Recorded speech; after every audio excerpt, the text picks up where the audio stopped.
Good morning, students. So we will continue our lecture. Yesterday we have discussed different types of faults, that symmetrical faults, unsymmetrical faults, and simultaneous faults. Then now we will discuss that what is the reason of occurring of these faults. So faults are caused by insulation failure or conducting path failure.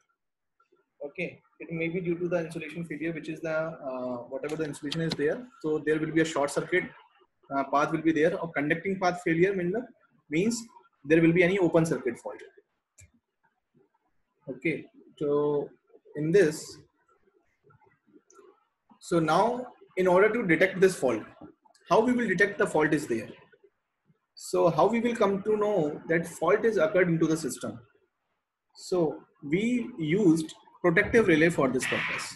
We will use protective relay for this purpose. What is a protective relay actually? A relay discriminate between normal operating and fault conditions. Okay, when the current exceeds a specified value, relay will be operated and cause a trip coil of the circuit breaker to be energized, open their contact. A relay is said to operate, protect a line and provide a backup for other line sections. Basically, what is relay is doing, I will explain you. Relay continuously monitoring the actuating quantities of the power system. What are those actuating quantities? That can be the current, voltage, phase angle, and phase angle, power, and then phase angle.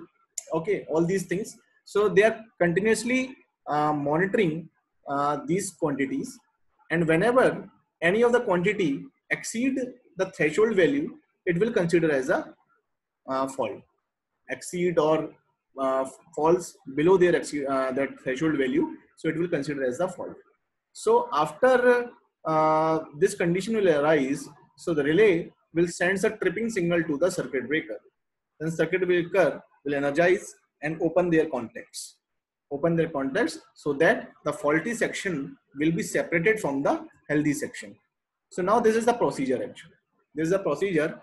If suppose a fault occur, so voltage or current rise from normal condition, it will rise or it may falls below, and then the transducer we will use, voltage current is reduced to match with relay setting rating. Then relay will activate.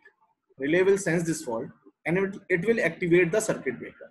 Then what circuit breaker will do? It will isolation the fault. Then after that, the fault will be cleared. So this is the process of fault clearance. Now, in order to in order to operation of all these things, we use so many switchgear equipments like circuit breaker, bus bar, fuses, protective relay. We are using in this. So this is the diagram. This is a representation of the switchgear equipment. We can see this is the bus bar. If suppose this is a swing one line section. In this, the CT is situated. Circuit breaker is there. Then voltage transformer is there. Relay is connected, and it is connected with the battery, which will be energized this relay all the times, and it will to other breakers. It will sends a tripping signal to the breaker, either this one, and it will this one, this one. So now, what are the different types of relays? Actually, based on the function, actually the relays may be classified based on two basically parameters. One, the based on construction, and based on function. So based on function, if the current will rise, then we will use overcurrent relay. Voltage will rise or below, rise or fall, then over voltage or under voltage relay. Then distance relay. Distance relay we will study in this unit actually. So distance relay is basically used in the transmission lines.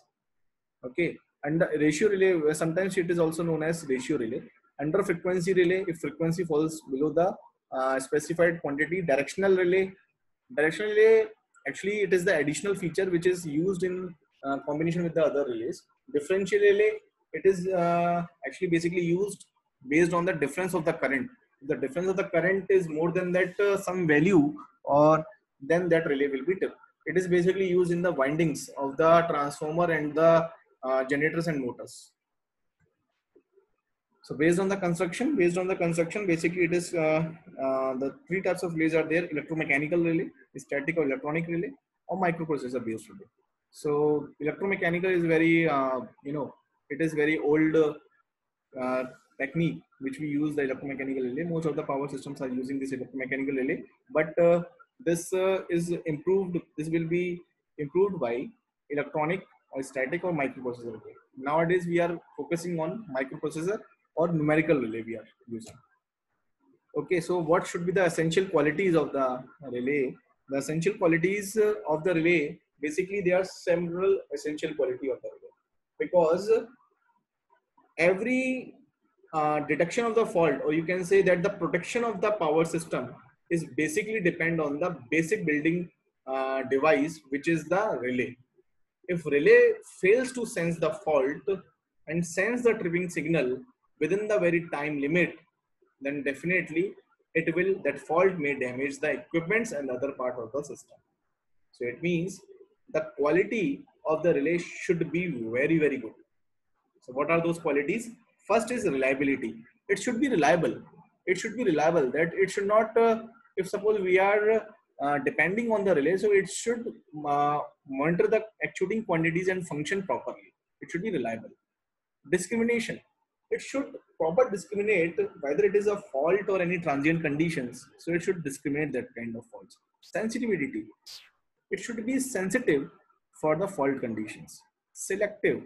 It should be selective to detect whether the fault is occurring in their sections and which circuit breaker it should be tripped. Fast operation. The relay operation should be very fast. It should operate very fastly. It should not delay, that tripping signal should be delayed and operation of the relay should not be delayed, because with the passage of the time, with the increase of the time, the fault current will increase in the system. If the fault current will increase in the system, it may damage the equipment and other part of the system. It should non-interference with the future extension. If suppose any future extension will be there, it should not be interference. It should not be interfered with those situations. Okay. Then economy. It should be economical. The relay should be economical. So we are using that kind of essential qualities. So these qualities must be there in any kind of operating relay. So these are the all about the relay and other things. Rest we will discuss in the next lecture. Okay, thank you.